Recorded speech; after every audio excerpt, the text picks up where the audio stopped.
Today I'm going to teach you how to swap out your Turnamic binding to a Rottefella move switch binding. Rottefella has co-branded with Rossignol and Fisher, all the same binding, so it doesn't really matter the color of it, but the process will all be the same. So first thing we need to do is take off our existing binding.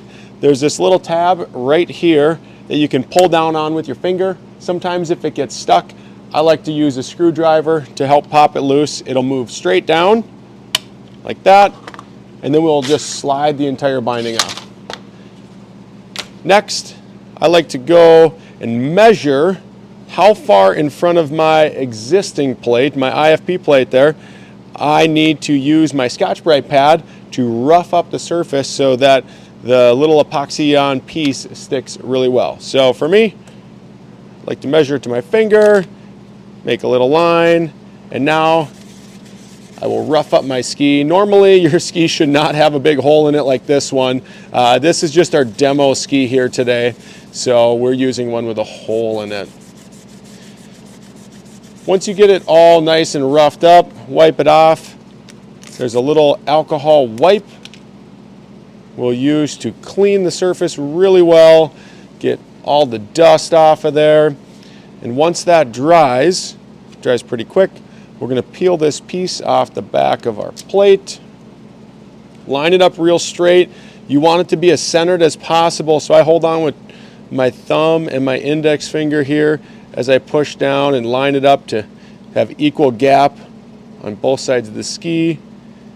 And then I like to hold it for 10-15 seconds each, sometimes more, sometimes less, kind of a feeling thing. Probably tells you in the directions, I don't know. But once that is done, then it's time to put the binding on. On the back of your binding, you'll see there's a 37 up to a 46. Don't worry if your shoe size or your boot size is outside of that. You can go a little on the short side or a little on the long side. I'm a 48. Mine works just fine in the 46 size there. But you grab the little tab that is on your number. So if you're a 43, I'm going to grab the tab right there on the 43. You kind of got to jimmy it in to the right and then jimmy it into the left, and it should hold on pretty good. So if it's not holding on that well, you need to slide it in and twist it a little bit to get to both sides so it holds on well. Next, we're going to start at the back of the plate. Generally, we'll put bindings on the top and go down, but with the move switch, we're going to start at the back and start to push it forward.